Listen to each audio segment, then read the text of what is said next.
நேர்களுக்கு வணக்கம். இன்று நம்மோடு இணைந்திருக்கும் சிறப்பு விருந்தினர் பத்திரிகையாளர் ஷேக்வார் அவர்கள். வணக்கம் தோழர். வணக்கம். நாளைக்கு உச்ச நீதிமன்றத்தில் அவசரமா ஒரு வழக்கு வந்து விசாரிக்க போறாங்க. அது ஆதவ் அர்ஜுனா அவர்கள் சம்பந்தப்பட்ட வழக்கு தான். திமுக உச்ச நீதிமன்றத்தை நாடி இருக்கு. இதுல ஏதாவது ஆதவ் அர்ஜுனா அவர்களுக்கு ஏதாவது ஆப்பு அடிக்க போறாங்க அப்படின்லாம் பேசிட்டு இருக்காங்க. உண்மையில அது ஆப்பா வந்து நிக்குமா நிக்காதா? இந்த வழக்கு நேர்மையா விசாரிச்சாங்கன்னா பல விஷயங்களுக்கு இந்த வழக்குல உச்சநீதிமன்ற நீதிபதி தீர்ப்பு கொடுக்கலாம். இதுக்குள்ளேயே நிறைய நடந்திருக்கு. ஃபர்ஸ்ட் வழக்கு விசாரணையில் இருக்கும்போது இந்த வழக்கு பத்தி பேசக்கூடாதுங்கிறதே ரூல். ஆதவ் அர்ஜுனா தொடர்ந்து அந்த விதிமுறைகளை மீறிட்டே இருக்காரு. அதுக்கே அவருக்கு வந்து கண்டெம்ட் ஆஃப் கோர்ட்டை வந்து கொடுக்கணும். இல்லைன்னா அவருக்கு வந்து வாய்க்கு ஒரு பூட்டு போடணும். நீங்க பேசவே கூடாது, என்ன முகாந்தரத்துல பேசுறீங்க, வழக்கு நிலுவையில் இருக்குன்னு சொல்லி பேசலாம். அதனால நாளைக்கு இது விசாரணை தான். எனக்கு தெரிஞ்ச அதுவே ஒரு 4-5 செட்டிங் போகும், அப்படியே போகும். நல்லா காட்டமான வந்தாருன்னா உடனடியாக அதுக்கு ஏதாவது ஒன்று சொல்லுவார், வாய்ப்பு இருக்கு. ஆனால் அது ஒரு நடந்துக்கிட்டே ஜவ்வாய் இழுக்கும் வாய்ப்பு இருக்கு, இல்லை முடிக்கும் வாய்ப்பு இருக்கு. ஆனால் ரெண்டாவது என்னன்னா, கரூர்ல உயிரிழந்த குடும்பத்தினருக்கு அரசு வேலை இதை மறைக்கிறதுக்காகவே ஆதவ் அர்ஜுனா மறுபடியும் இதை கிளப்பி இதை பண்றாரு. இதை பத்தி யாரும் பேசக்கூடாதுங்கிறதுக்காகவே. எதை மறைக்கிறதுக்கா? கரூர்ல உயிரிழந்த குடும்பத்தினருக்கு அரசு வேலை கொடுக்குறாங்க வர 18ஆம் தேதி. சரி. இப்ப இதை பத்தி யாரும் விவாத பொருளா ஆக்கக்கூடாது அப்படிங்கிறது தான். ஏன்னா கரூர்ல இன்னும் கொஞ்ச நாள்ல இடைத்தேர்தல் வரப்போகுது. அவர் விஜயபாஸ்கர் எப்ப ராஜினாமா பண்றாரோ அப்ப உடனே அரசு வேலைன்னு இவர் அறிவிக்கிறாரு, கரூருக்கு போறேன்னு அறிவிக்கிறாரு. 2 அறிவிப்பும் அடுத்தடுத்து வருது. இப்ப இவர் தான் முதலமைச்சர். இவரு வெற்றி பெற்று 50 நாள் மேல ஆயிடுச்சு. இப்போ வரைக்கும் ஒரு நாள் கூட கரூர் பத்தி சிந்தனையே கிடையாது, போகவே கிடையாது. ஆனா இன்னைக்கு வந்து கரூர் மேல அவ்வளவு பாசம். முதல்ல கரூர் மக்களுக்கு விஜய் மேல பாசம் இருக்கானா? இல்ல. இருந்திருந்தா ஜெயிச்சிருப்பாங்க. நீங்க எனக்கு வேணாம், திமுகவும் வேணாம், அதிமுக வேணும் தேர்வு செஞ்சிருக்காங்க. இப்ப கரூர் மக்கள் தேர்வு செஞ்ச அதிமுக நபர் இப்ப தாவேகாவுல இருக்காரு. அப்ப இப்ப மக்கள் யோசிக்க ஆரம்பிப்பாங்க, நாங்க யார வேணான்னு ரிஜெக்ட் பண்ணமோ அதே ஆள் எங்களுக்கு எதுக்கு வேணும்? அதான் மக்கள் தீர்ப்பு இப்ப என்ன ஆச்சு? எதுக்கு எடுத்தாலும் மக்கள் தீர்ப்பு மதிங்க அப்படின்றாங்க. இப்ப என்ன தீர்ப்பாச்சு? நீங்க என்ன பண்ணி வச்சிருக்கீங்க? கரூரை மீண்டும் மீண்டும் புதற்குழியில தள்ளுறதுக்கான வேலையை முதலமைச்சர் பாக்குறாரு. இப்ப இந்த அரசு வேலையை கொடுக்கறதையே நம்ம என்ன பண்றோம்னா, அந்த 41 பேர் உயிரிழந்தாங்கல்ல, அவங்களை கொச்சப்படுத்தல, அவங்களை நம்ம வந்து அவமானப்படுத்தல. அவர்களுக்கு ஏன் அரசு வேலைன்ற ஒரு கேள்வி வருது. அவர்கள் எப்படி இறந்தாங்க? இல்ல அதுதான் என்னன்னா, அவர்கள் உயிர் தியாகம் செஞ்சாங்க அப்படின்ட்டு டிவிகே வாரியர் செலவு பண்ணாங்க. உயிர் தியாகம்ன்றது தானாக முன் வந்து ஒரு மாநிலத்து இப்ப இந்திக்கு எதிராக தீ குளிச்சு இறந்தாங்க. அதுதான் உயிர் தியாகம். உயிர் தியாகம் சொல்லலாம். இதுக்கு பேரு எப்படி வரும்? இதுக்கு விபத்துல கூட வைக்க முடியாது. இது வந்து கவனக்குறைவு, ஒரு அசம்பாவிதம். அப்படிதான். இது ஒரு கவனக்குறைவு, முன்னேற்பாடுகள் இல்லாமல் நடந்த ஒரு அசம்பாவிதம். அவ்வளவுதான். இது அப்படிதான் கன்சிடர் பண்ண முடியும். என் மேல பழி போடுறாங்க போலீஸ். வேற யார் மேல பழி போட முடியும்? போலீஸ் சொன்ன டைம்க்கு நாங்க இருந்தேன். அதான் இந்த வழக்கு நிலுவையில இருக்கு. நம்ம இதை வந்து பேசணும்னா நிறைய அங்க இருக்க வீடியோஸ், அதாவது ஒண்ணுமே இல்ல, ரொம்ப சிம்பிளா கேக்குறோம். இப்ப உங்க ஆட்சி தான் இவ்வளவு நாள் வந்த நூத்துக்கணக்கான வீடியோல எந்த ஒரு வீடியோலயுமே திமுக காரன் கத்தியை கிழிக்கிறான், திமுக காரன் ஆசிட் அடிக்கிறான், திமுக காரன் வந்து அதை பண்றான் இதை பண்றான்னு எந்த வீடியோவும் வரல. ஆதாரமா நீங்க இது வரைக்கும் எதுவுமே வரல. அவங்க பஸ்ஸுக்குள்ளேயே 100 கேமரா, மேல 12,000 கேமரான்னு அவ்வளவு கேமராவை பறக்க விட்டாலும் ஒரு கேமரால கூட ஒரு திமுக காரன் கூட சிக்கல. ஆனா இது வரைக்கும் சிக்கினதெல்லாம் என்ன? தண்ணி இல்லாம வறண்டது, ஒரு டெஃபண்டம் பையன் செய்கையில எப்படியா தப்பிச்சு போங்கன்னு கெஞ்சினது, இப்படி பல வீடியோக்கள் அந்த ஸ்பாட்லயே மயங்கி விழுகிற வீடியோ, தண்ணி காவல்துறை இல்லன்னு சொன்னாங்க, காவல்துறை இருந்த வீடியோ, இவரே தண்ணி பாட்டில் தூக்கி போட்ட வீடியோல இருந்து எல்லாமே இவங்களுக்கு எதிரான வீடியோக்கள் தான் வந்திருக்கு.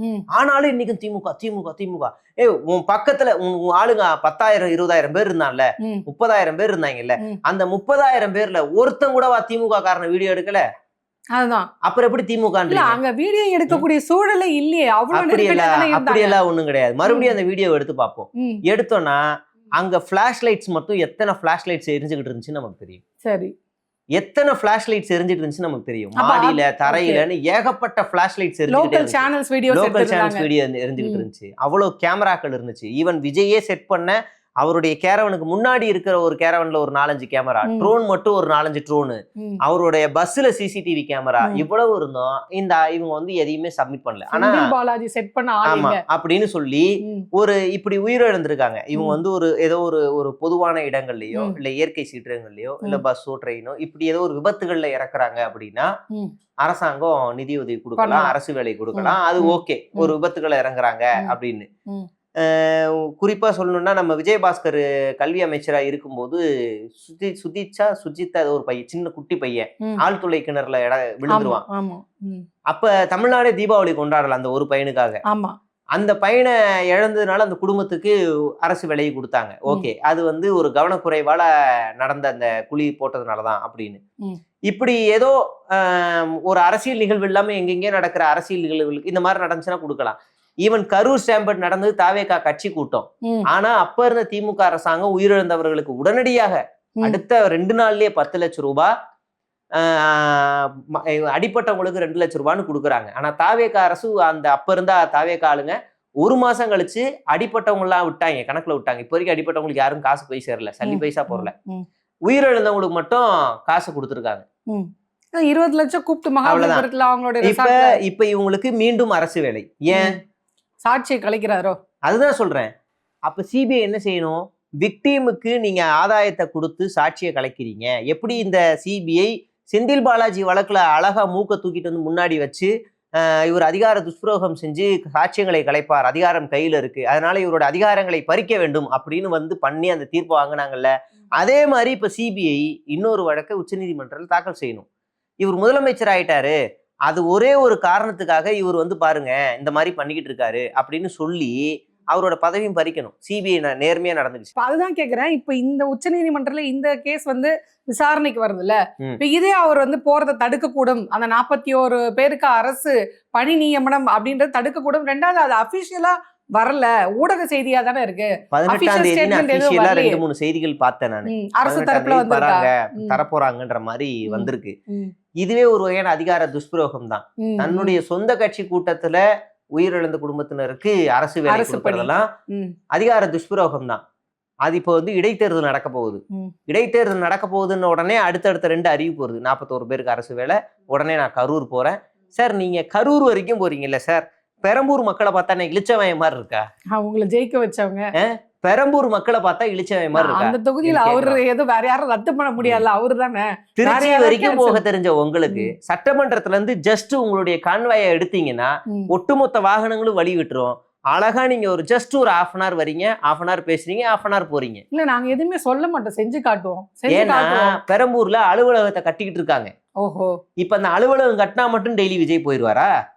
அது அவர் விஜய்க்கு தான் தெரியும், அவர் போவாரா போவாரா. அலுவலகத்தை கட்டிக்கிட்டு இருக்காங்க, கட்டி முடிச்ச உடனே வருவாங்க, திறப்பு விழாக்கு வருவாரு, அப்படி அவ்வளவுதான். அப்ப வந்து நன்றி சொல்லிட்டு போவாரு. அதாங்க சார், ஒரு சிஎம்க்கு நிறைய வேலை இருக்கும், ஒரே நேரத்துல திறப்பு விழாவும் பண்ணிடலாம், மக்களையும் பாத்துடலாம், அவருக்கு நிறைய வேலை இருக்குல்ல. அதுக்கப்புறம் அந்த அலுவலகத்துல யார் இருப்பாங்கன்னா ஒன்றிய செயலாளர், ஒன்றிய செயலாளரோட புருஷன், அப்புறம் கணபதி ஹோமம் பண்ணி ஆரம்பிச்சு எல்லாரையும் அவங்கதான் அங்க ரீல்ஸ் எடுத்து இதான் சிஎம் உட்கார்ந்துச்சாரு, இந்த இடத்துல கை வச்சாரு, இங்க ஒரு முத்தம் கொடுத்து 10 ரூபாய் டிக்கெட் போட்டு அப்படின்னு அந்த ரீல்ஸ் எல்லாம் அங்க ஓடும். அவ்வளவுதான் நடக்கும்.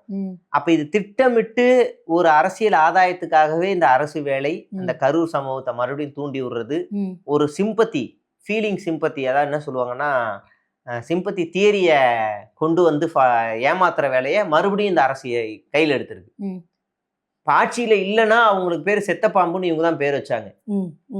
சீன்லயே இல்லாதவங்க எல்லாம் பேச மாட்டேன். இப்பவும் சீன்லயே இல்லாதவங்களதான் இவர் தொடர்ந்து பேசிக்கிட்டே இருக்காரு. இல்ல அதே சீன்ல இல்லாதவங்க தான் இன்னைக்கு ரிசைன் பண்ணிட்டு அந்த கட்சியிலே வந்து சேர்ந்துருக்காங்க. ஆமா, அவங்களுக்கு சூடு சொரணை எல்லாம் இருக்கா இல்லையான்னு நமக்கு தெரியல. ஆனா அவங்க போறதெல்லாம் பார்க்கும்போது எனக்கு இந்த கட்சியில சேர்த்துக்கிறாங்கல்ல, இவங்களுக்கும் அது இல்லையோன்னு தான் தோணுது. ஏன்னா இந்த கட்சி சீன்லயே இல்ல, இந்த கட்சி வேஸ்ட், இதெல்லாம் பேசவே முடியாது அப்படின்னு கேவலப்படுத்தி உதாசீனப்படுத்தினவங்கள திரும்ப இவங்களே உள்ள சேர்த்துக்கிறாங்க. அது எப்படி? ராஜ மரியாதையோட. அது கல்லாப்பட்டி கூட்டணிக்கு போறது இல்ல. ஆமா, கல்லாப்பட்டி கூட்டணி வைகோ போயிருக்காரு, திருமா போயிருக்காரு, எல்லாரையுமே இவங்க வந்து சேர்த்துப்பாங்க. இதுல ஊழல் குற்றவாளிகள்லாம் இருப்பாங்க. இப்ப திருமாவளவன் வந்து ஒரு ஸ்டாண்ட் எடுக்கணும். விஜயபாஸ்கர் பக்கத்துல வந்து கூட்டணியில உட்கார வச்சாங்கன்னா அவர் அந்த இடத்துல அந்நியமா ஃபீல் பண்ணி எப்ப ஆள விடுப்பா, நான் கிளம்புறேன் பாட்டு கிளம்பி வெளியே வந்துடணும். திருமான்னு சொன்னோன்னு இன்னைக்கு இன்னொரு ஞாபகம் வருது. இன்னைக்கு திருமாவளவன் அவர்கள் ஒரு ஸ்டேட்மெண்ட் என்ன விட்டுருக்காரு அப்படின்னு பாத்தீங்கன்னா, இதுவரைக்கும் நான் வந்து கூட்டணியை குறித்து தாவேக்கா ஒரு கூட்டம் போட்டது, அதுல பங்கெடுத்துக்கிறது உண்மைதான், அமைச்சரவையில நாங்க பங்கெடுத்துக்கிறது உண்மைதான், ஆனா கடைசி வரையும் நான் தாவேக்கா கூட்டணி இருக்கிறேன்னு அதிகாரப்பூர்வமாக நான் அறிவிக்கல. அப்படி இருக்கும்போது திமுக தான் சொல்லுது விசிகா இனி கூட்டணியில் இல்லைன்னு, நான் சொல்லல அப்படின்னு ஒரு ஸ்டேட்மெண்ட் வந்துருக்காரு. இந்த புரிதலை நம்ம எப்படி எடுத்துக்கிறது ஒண்ணுமே புரியலையே எனக்கு. அதாவது ஒரு கட்சி வந்து ஆளுங்கட்சி எதிர்கட்சி ஆளுங்கட்சியோட அதிகார பங்குல போயிட்டானாலே அது அது கூட்டணி தான். பங்கெடுத்துக்கலாம் அபிஷியலா அறிவிச்சாலும் அபிஷியலா அறிவிக்கலனாலும் ஆளுநருடைய ஆட்சி வரக்கூடாதுன்றதுக்காக நாங்க பங்கெடுத்துக்கிட்டோம். அதான் அது இப்ப இவர் என்ன சொல்றாருன்னா, நான் திமுக கூட்டணியிலயும் இல்ல, திமுக தான் சொல்லிருச்சு நாங்க கூட்டணியில இல்லன்னு, தாவேகா கூட்டணியிலயும் இல்ல, அதனால அங்கேயும் வந்து அவங்களா சொல்லிக்கிட்டாங்க எங்களை கூப்பிட்டாங்க அப்படின்றதுலாம் எனக்கு தெரிஞ்சு இந்த ஆட்சி சிறப்பா செயல்பட்டு இருந்தா ஆமா நான் கூட்டணியில இருக்கேன்னு சொல்லியிருக்கலாம். அப்ப அவருக்கு ஏதோ நெருக்கடி இருக்கு அப்படிங்கறதா. ரெண்டாவது அவர் இன்னொரு வார்த்தையை அழகா பதிவு செய்யறாரு. RSS பெற்றெடுத்த குழந்தைன்னு நான் விமர்சனம் பண்ணியிருக்கேன். அப்படி இருக்கும்போது இந்த ஆட்சி அமைஞ்சதுல எனக்கு எப்படி சந்தோஷமா இருக்கும்? எனக்கு சந்தோஷம் இல்ல, வேற வழி இல்ல, ஏத்துக்கிட்டோம். ஆனா நீங்க அந்த கூட்டணி கட்சிகளோட கையை கோர்த்து கொண்டு நீங்க ரொம்ப சந்தோஷமா ஒரு போட்டோ எடுத்து போடுற வெளியாகுது. ஆமா, அப்போ ஒரு இக்கட்டான சூழலுக்கு தள்ளப்படுறாங்க. வேற வழி இல்லாம தான் நாங்க இருக்கோம். ஒத்துக்கிட்டா இது என்ன படத்துல சொல்லுவாங்களே, இதெல்லாம் ஒத்துக்கிட்டாதான் சாப்பாடுன்னாங்க, வேற வழி இல்ல நான் ஒத்துக்கிட்டேன் அப்படின்ற மாதிரிதான் இருக்கு. ஒத்துக்கிட்டாலும் ஒத்துக்கலாம். நாளைக்கு நாங்க ஒரு நாளைக்கு திரும்ப வந்து ஒரு ஸ்டாண்ட் எடுக்கணும். நான் கூட்டணில இருந்து வெளியில வரேன், நான் ஒரு ஸ்டாண்ட் எடுக்கணும் அப்படின்னா அப்ப இப்ப பேசுறது அவர் சரின்னு நினைக்கிறாரு. ஓகே, நாளைக்கு இப்போ அவர் பார்த்திருக்காரு பாஜக எதிர்ப்பு அரசியல், சட்ட ஒழுங்கு பிரச்சனை, பெண்களுக்கு எதிரான பிரச்சனைகள், இல்ல இவங்களே கொண்டு வர அந்த சில திட்டங்கள் பிரச்சனைகள் எல்லாம் பாக்குறாரு. பார்க்கும்போது அவரே ஓப்பனா சொல்ல முடியல. இப்ப கடைசி கடந்த ஆட்சியில நாங்க ஆமா நம்ம திமுக தலைமையில கூட்டணி தான் இருக்கோம் அப்படின்னு உறுதியா அவரால் சொல்ல முடிஞ்சவரு, தாவேகா கூட்டணியில தான் நாங்க இருக்கோம்னு சொல்ல முடியல.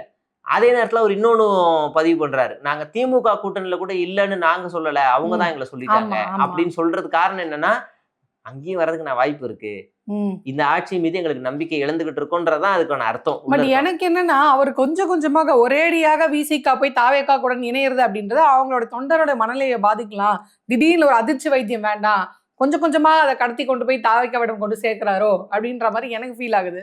இல்ல, விசிகாவுல 2 வகையான மனநிலை இருக்கு. ஒண்ணு வந்து அவங்க கடந்த காலங்கள்ல திமுக தொண்டர்களோட, திமுக நிர்வாகிகளோட ரொம்ப நெருக்கமா பழகிட்டாங்க. கிட்டத்தட்ட ஒரு 7 வருஷ கூட்டணி அது. 7-8 வருஷ கூட்டணி அவங்க பழகிட்டாங்க. கீழே கிரவுண்ட் லெவல்ல பேசிட்டாங்க, எல்லாம் பண்ணிட்டாங்க. அப்ப திடீர்னு இந்த கூட்டணிக்கு மாறும்போது இவங்களுக்குள்ளே ஒரு நெருடல் ஏற்படுது. எப்படி இதை நீங்க மாறுறீங்க? அதனால முக்காவாசி ஒரு 2-3 பேர் முக்கியமான தலைகள் எல்லாமே திமுக போயிட்டாங்க விசிகாவில இருந்தே. ஒரு சிலர்லாம் என்ன ஃபீல் பண்றாங்கன்னா, நாம வந்து எப்ப ஆட்சி அதிகாரத்துல பங்குல இருப்போம், எப்ப அதிகாரத்துக்கு வருவோம், எம்எல்ஏ ஓகே அமைச்சரவையில என்னைக்கு இருப்போம், அப்ப இன்னைக்கு வர வாய்ப்பை நம்ம பயன்படுத்திக்கிட்டோம்னா நம்ம அடுத்து எந்த தேர்தல் வந்தாலும் எந்த கட்சி கூட்டணியில இருந்தாலும் நம்ம ஆட்சி அதிகாரத்துல பங்கு கேட்க முடியும். ஏன்னா நம்ம கடந்த காலங்களில் இருந்திருக்கோம். அப்ப இந்த ஒரு வாய்ப்பை நம்ம பயன்படுத்திக்குவோம். விட்டுட்டோம்னா நம்ம எப்பவுமே மாநிலத்துல கூட்டாட்சின்றதுலயே இருப்போமே அப்படின்ற கருத்தையும் அவங்க பதிவு பண்றாங்க. அப்ப இந்த முடிவு அவங்களுக்கு சரியா படுதுங்கிறதுனால இந்த முடிவு அவங்க எடுத்துக்கிறாங்க. ஆக விசிகாலே 2 வகையான நிலைப்பாடு எல்லா கட்சியிலயுமே இருப்பாங்க. நிலைப்பாடுகள் எல்லா கட்சியிலும் இருந்தாதான் அதுக்கு பேர் கட்சி. இல்ல, நான் ஏன் இதை கேட்கறேன்னா, இப்போ அமைச்சர் பதவி கிடைக்குது அப்படின்றதுக்காக ஒரு கொள்கைக்கு முரணா இருக்க ஒரு கட்சியோட எப்படி போக முடியும் அப்படின்னு சொல்லி அவங்க கட்சியில இருந்தா பாபுன்னு நினைக்கிறேன். அவர் வந்து இப்ப திமுகல சேர்ந்திருக்காரு. நீங்கள் கொள்கையில் முரண்படுகிறீர்கள், அமைச்சர் பதவி கிடைக்கிறதுக்காக கொள்கையில முரண்படுற உங்களோட நான் பயணிக்க மாட்டேன்னு திமுகல சேர்றாரு. அவரை நீங்க திமுகல சேர்த்ததுதான் கூட்டணி உடைய தொடங்கிய தருணம் அப்படின்னு இவர் சொல்றாரு. சோ அதுதான் நான் கேக்குறேன், 2 நிலைப்பாடா இருக்கா? விசிகா 2ஆ உடையுதா? விசிகா 2ஆலாம் உடையாது. அந்த ஏன்னா அந்த கட்சியில தலைமை ஸ்ட்ராங்கா இருக்கு. நீங்க தலைமை ஸ்ட்ராங்கா இல்லைன்னா எடப்பாடி பழனிசாமி கட்சி மாதிரி ஆயிரும். அது அதிமுகல எடப்பாடி பழனிசாமி கட்சி. அதனாலதான் அது 2ஆ உடையுது. நீங்க திமுக தலைமை ஸ்ட்ராங்கா இருக்கிறதுனாலதான் அங்கேயுமே அந்த கூட்டமைப்பு ஒன்னாவே இருக்கு. அது மாதிரிதான் விசிகாவும். விசிகா ஒருவேளை ஸ்ட்ராங்கா இல்லைன்னா பாமக மாதிரி ஆயிருக்கும். அப்ப இவரு இங்க தலைமை ஸ்ட்ராங்கா இருக்கிறதுனால 2 வித கருத்துக்களையும் எடுத்துக்கிறாரு. சில பேருக்கு அந்த கருத்துல உடன்பாடு இருக்காது. இவங்க 2 பேருடைய கருத்தையும் வாங்கிட்டு அவர் வந்து கன்க்ளூஷன் கொடுக்குறாருல, அந்த கன்க்ளூஷனை 2 பேரும் ஏத்துக்குவாங்க.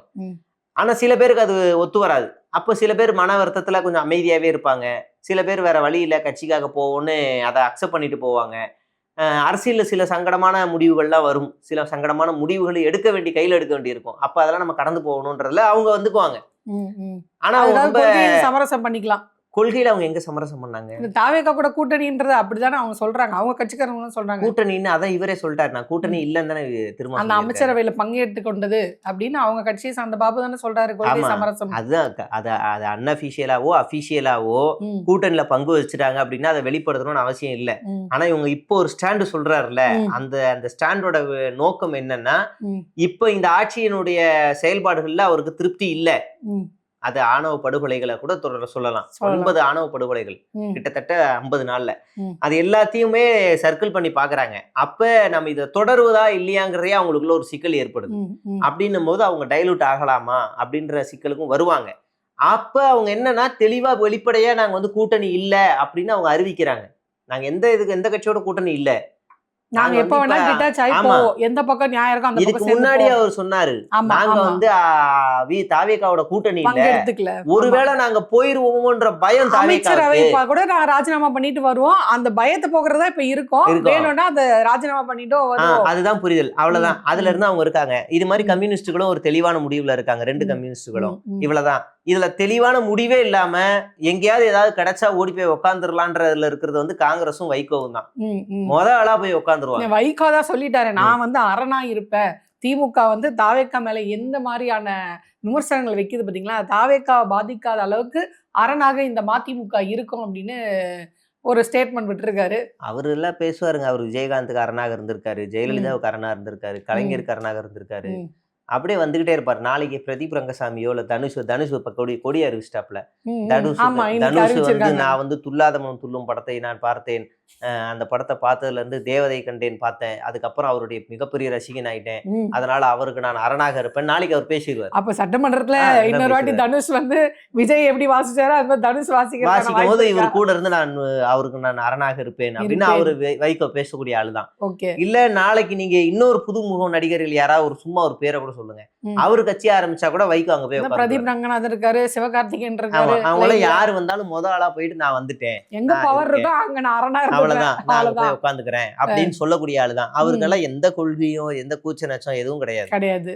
அதனால அவர் வந்து நம்ம அதை பத்தி கன்சிடரே பண்ண வேணாம், அவரை பத்தி எல்லாம் பேசுறதே வேஸ்ட் ஆஃப் டைம் தான். அவ்வளவுதான். சரி, இப்ப ஃபைனலா ஆளுநர் கிட்ட வருவோம். அதாவது என்னன்னா, இந்த கட்சி அதாவது விஜய் அவர்கள் 108 தனிப்பெரும்பான்மை எடுக்கல, கூட்டணி கட்சிகளை வந்து ஆதரவை தேடிட்டு இருந்தப்ப ஆளுநர் வந்து விஜய் அவர்களை ஆட்சி அமைக்க விடாம ரொம்ப தொந்தரவு பண்றாரு பாருங்க அப்படி அவ்வளோ ஒரு, அதாவது கம்யூனிஸ்ட் கட்சியை கூட சொல்லியிருந்தாங்க. அந்த ஒரு இக்கட்டான சூழ்நிலையில கூட அவங்க வந்து காங்கிரஸை, அதாவது அதிமுகவையோ பாஜகவையோ அந்த ஆதரவு தடாம எங்களை தான் நாடினாங்க, ஆளுநர் வந்து விஜய்க்கு எதிராக இருக்கிறார். நான் இன்னைக்கு ஆளுநர்கிட்ட 3க்கும் மேற்பட்ட குற்றச்சாட்டுகள் விஜய் அவர்கள் முதல்வர் அவர்கள் மீது இருக்கிறது. ஒன்று வந்து வைகோ அவர்களுடைய ஓப்பன் ஸ்டேட்மெண்ட்டு குதிரை பேரம் நடத்தினாரு அப்படின்றது. இன்னொன்று வந்து டிடிவி தினகரன் கொடுத்தாரு இல்லையா, என்னோட எம்எல்ஏவை காணோம், இவங்க தான் கையெழுத்து வாங்கினாங்கன்னு. இன்னொன்று தாவேகா கட்சியை சார்ந்த பெண்ணே வந்து எனக்கு நியாயம் வாங்கி கொடுங்க, நானும் எங்கெங்கேயோ போயிட்டு சொந்த கட்சி பெண்களுக்கே பாதுகாப்பு இல்லை அப்படின்னு ஆளுநர்கிட்ட போயிருக்காங்க. இப்போ இத்தனை குற்றச்சாட்டுகள் ஆளுநர்கிட்ட இருக்கு. இதோட பெரிய குற்றச்சாட்டு என்னன்னா, விஜய் அவர்கள் ரகசிய பிரமாணம் எடுக்கும்போது என் கவனத்துக்கு வருகிற ரகசிய இது அரசு இதை வெளியே தெரிவிக்க மாட்டேன் போது விஷ்ணு ரெட்டியும் ஜான் ஆரோக்கியசாமியும் அந்த இடத்துல என்ன பண்றாங்க, அப்ப இது வந்து அரசியலமைப்புக்கே எதிரான ஒரு விஷயமாக இருக்கிறது, ஆளுநர் நடவடிக்கை எடுக்கணும். ஸோ தொடர்ந்து நாளுக்கு நாள் விஜய் அவர்கள் மீது ஆளுநரிடம் குற்றச்சாட்டுகள் போய்கொண்டே இருக்கிறது. ஆனால் ஏன் ஆளுநர் இது வரைக்கும் எந்த நடவடிக்கையுமே எடுக்கல? அப்போ அவரு விஜய் அவர்களுக்கு ஒரு பேக் போனா இருக்காரா என்ற ஒரு கேள்வி வருது இல்லையா? ஆமா. இப்ப இன்னொரு அறிவிப்பும் ஆளுநர்கிட்ட இருந்து வந்திருக்கு. மக்களுக்கு ஏதாவது ஒரு பிரச்சனை அப்படின்னா நீங்க வந்து ஆளுநர் மாளிகையிலேயே நீங்க முறையிடலாம். தொடர்ந்து விஜய் அவர் முதல்வர் மீதே குற்றச்சாட்டுகள் நம்ம கிட்ட வரது. இல்ல நான் சொல்றேன், இப்ப வந்து நீங்க கிட்டே முறையிடலாம், நான் வந்து உங்களுடைய பிரச்சனை எல்லாத்தையுமே முதலமைச்சர்கிட்ட பேசி நான் தீர்த்து வைப்பேன். உங்க வீட்டுக்கு வந்து ஒரு போஸ்ட்மேன் வராரு, போஸ்ட் கொடுக்கறதுக்காக வராரு, உங்க ஊர்ல இருந்து லெட்டர் போட்டுருக்காங்கம்மா, உங்க வீட்டுல ஏதாவது பிரச்சனை இருந்தா சொல்லுங்கம்மா, நான் எல்லாத்தையும் நோட் பண்ணிக்கிட்டு பக்கத்துல இருக்க போலீஸ் ஸ்டேஷன்ல போய் சொல்லி அது என்னன்னு பாத்துட்டு வரமா அப்படின்னு சொன்னா போஸ்ட்மேன்ட்ட கொடுப்பீங்களா? கொடுக்க மாட்டேன். ஆளுநருக்கு என்ன வேலை? ஆமா, அதுதான் நான் கேக்குறேன். ஆளுநருக்கு வந்து ஒண்ணு, இப்ப நம்ம அதை இப்படி புரிஞ்சுக்குவோம், இந்த விஜய் அரசு வந்து கையாளாகாத அரசு, இந்த அரசாங்கத்தை நடத்த வக்கில்லாத ஒரு அரசு, அதனால ஆளுநரே அதை பார்த்து புரிஞ்சுக்கிட்டு நானே இனிமேல் நிழல் சிஎம்மா இருக்கேன்னு வந்து முன்னாடி வந்து சொல்றதா இருக்கணும். இல்லைன்னா விஜயே வந்து என்ன பண்ணணும்னா, என்னால இந்த அரசாங்கத்தை நடத்த முடியல, நான் அந்த அளவுக்கு லாய்க்கு இல்லை, அதனால நீங்க தனியா வந்து ஒரு வார் ரூம் அமைச்சு குறைகளை கேட்டு அதை என்கிட்ட கொண்டு வாங்க அப்படின்னு ஆளுநர்கிட்ட இவர் சொன்னதா இருக்கணும். இல்லைன்னா மூணாவதா கூட ஒன்னோட வச்சுக்குவோம், டெல்லியில இருந்து ஆளுநருக்கு உத்தரவு, தம்பி நீ இனிமே அவங்கெல்லாம் நடத்தாத, நீ தான் சிஎம், நீ என்ன வேணாலும் இறங்கி அடிச்சுக்க, எவன் என்ன கேட்டாலும் நான் பாத்துக்கிறேன், தேவைப்பட்டா சிபிஐ இடி என்ன வேணாலும் என்ன குற்றச்சாட்டுகளே நம்ம ட்ரம்ப் கார்டா நாம பாத்துக்கலாம், நீ போய் வேலையை பாரு அப்படின்னு அங்க இருந்து ஏவி விட்டுருக்கணும். இது தவிர்த்து வேற காரணங்கள் இருக்காது. ஆளுநரா ஏதாவது பண்ணிருக்கலாம். இப்ப விஜய் நம்ம என்ன பண்ணணும்னு எதிர்பார்க்கறோம்னா, ஆளுநர் அவர்களே நீங்க தங்கி இருக்கிற வீடே நாங்க கொடுத்த காசு தான். நீங்க குடிக்கிற டீ கூட ஓசி, நாங்க கொடுத்த சோத்தை தான் நீங்க டீ சாப்பிட்டு பார்ட்டிக்கே நாங்க தான் காசு ஆமா. அனுப்புறோம். அதனால வந்து நீங்க என்ன பண்ணுங்கன்னா, அடுத்தவங்க வீட்டு நெய்யில உட்காந்து ஸ்வீட்டை செய்யாம நீங்க உங்க வேலையை மட்டும் பாருங்க. நாங்க எப்பயாவது ஒரு லெட்டர் கொடுப்போம்ல, அந்த சீலை பிரிக்காம போய் டெல்லியில கொடுத்துட்டு மட்டும் வாங்க, அதான் உங்க வேலை. ஆமா. அதுக்கு மேல நீங்க எதுவும் செய்ய வேண்டாம், அமைதியா இருங்க, தேவையில்லாத வேலை மூக்க நுழைக்காதீங்க அப்படின்னு ஸ்டாலின் மாதிரி ஒரு கடிதம் எழுதினாரான்னு பார்த்தா ரொம்ப பிஸியா இருக்காரு. உள்ள ஒண்ணுமே சொல்லலையே. அப்ப இதுல இருந்து நீங்க கனெக்ட் பண்ணிக்கோங்க. நான் உன்னை அடிக்கிற மாதிரியே அடிப்ப, நீ கண்டுக்காத. நீ உன்னை அடிக்கிற மாதிரி அடிப்ப, கண்டுக்காத. நாம 2 பேரும் ஒண்ணுக்குள்ள ஒண்ணு, காந்தி பிறந்த மண்ணு, டீ கடையில் நின்று தின்னு பாரு பண்ணுன்னு விஜய் டைலாக்.